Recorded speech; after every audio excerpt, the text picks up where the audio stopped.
Ayon sa PBA Insider News, nahihirapan ang Converge Fiber X Ears na papirmahin si Mikey Williams dahil sa mataas na sweldong hinihingi nito.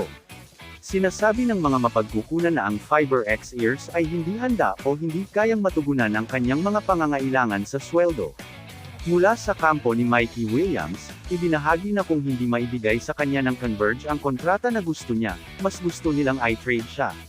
Pabor umano silang lumipat sa Barangay Ginebra o San Miguel Beermen para makabalik si Williams sa PBA. Ang iminungkahing trade ay inilarawan bilang isang panalo-panalo. Ang San Miguel ay makakuha ng isang napatunayang scorer at playmaker, na lalong nagpapatibay sa kanilang dinastiya. Ang Converge, isang rebuilding team, ay makakakuha ng pinaghalong batang talento na si Chris Miller at flexibility sa hinaharap isang first-round pick. Sa katotohanan, ang PBA trades, lalo na para sa mga high-value na manlalaro, ay bihirang ganito kalinis o perpektong balanse. Ang mga ito ay magulo, na idinidikta ng mga limitasyon sa roster, salary cap logistics, at ang masalimuot, madalas na magulo na mga relasyon sa pagitan ng mga kapatid na koponan ng nangingibabaw, na mga bloke ng korporasyon ng liga.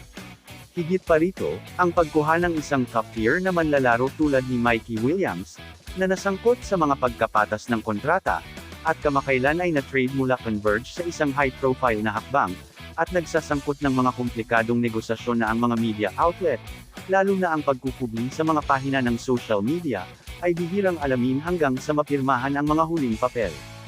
Ang matagal na hindi pagkakaunawaan sa kontrata at kasunod na trade na pinasasangkutan ni Mikey Williams, ay isang malupit na aral sa profesional na sports. Ang talento na walang ginagawa ay mabilis na nawawalan ng halaga. Ang kanyang pagtanggi na pumirma ng bagong deal sa Converge, pagkatapos na ipagpalit ng TNT ang kanyang mga karapatan para kay Jordan Heading, ay isang napakalaking maling hakbang, lalo na para sa isang manlalaro na nagkakaedad na. Pag-aaksaya ng prime playing year sa 30 taong gulang, bilang sa mga resulta ng paghahanap, si Williams ay nasa window kung saan ang mga manlalaro ay inaasahang nasa kanilang pinakamataas na produktibidad, o ginagamit ang kanilang pagiging veterano. Bawat kumperensya na hindi niya nalaro, halos 2 taon na ngayon mula noong Governors Cup Finals, ay isang direktang pag-aaksaya ng kanyang prime years. Ang kanyang mga kahangahangang istatistika bilang isang 2-time Finals MVP, at isa sa mga nangungunang scorer ng liga ay natatabunan ng kanyang kawalan ng aktibidad. Ang kanyang halaga ay kasalukuyang bumababa. Ang market value ng isang manlalaro ay nakatali sa kanilang kasalukuyang produksyon, fitness, at pagiging maaasahan. Malubhang nakakaapekto sa tatlo ang matagal na pagliban dahil sa isang holdout. Lalong mag-aalangan ng mga koponan na matugunan ang kanyang pinakamataas na hinihingi sa sweldo, habang tumatanda siya ng walang bagong game film. Hindi tulad ng isang batang prospect na kayang maglaro ng isang season o 2, ang oras ay isang kritikal na kaaway para sa isang manlalaro sa kanyang edad.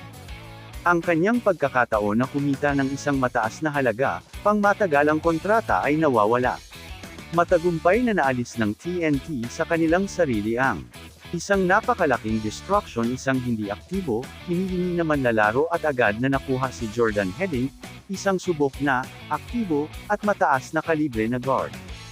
Ang kakayahan ni Heading na walang putol na mag-ambag sa isang koponan na naghahanap ng Grand Slam, lalo na sa mga pinsala sa likod ng TNT, ay napakahalaga. Nakuha ng Converge ang mga karapatan sa isang mahusay na manlalaro, ngunit ngayon ay nagdadala ng panganib at pasanin ng isang potensyal, na mahirap na negosasyon sa kontrata. Kung tumanggi si Williams na pumirma sa kanila, talagang ipinagpalit nila ang isang aktibong asset para sa walang anuman kundi isang sakit ng ulo. Binago ng buong senaryo ang trade sa isang nakakagulat na regalo para sa TNT, na lumutas ng malaking problema at nakakuha ng mahusay na manlalaro bilang kapalit. Ang tunay na biktima sa mahabang alamat na ito ay si Mikey Williams mismo. Kinuha niya ang pinaka-agresibong paninindigan sa kanya. Hindi pagkakaunawaan sa kontrata, na iniulat na tinatanggihan ng isang malaking alok mula sa TNT sa isang punto, at ngayon ay pinalawig ang holdout sa pamamagitan ng hindi pagsang-ayon sa mga tuntunin sa Converge. Kamusta mga idol? Sports Zone PH para sa sports news and update. Kung bago ka pa lamang dito sa channel ko, pindutin mo na ang subscribe button at notification bell para lagi kang update sa mga sports news.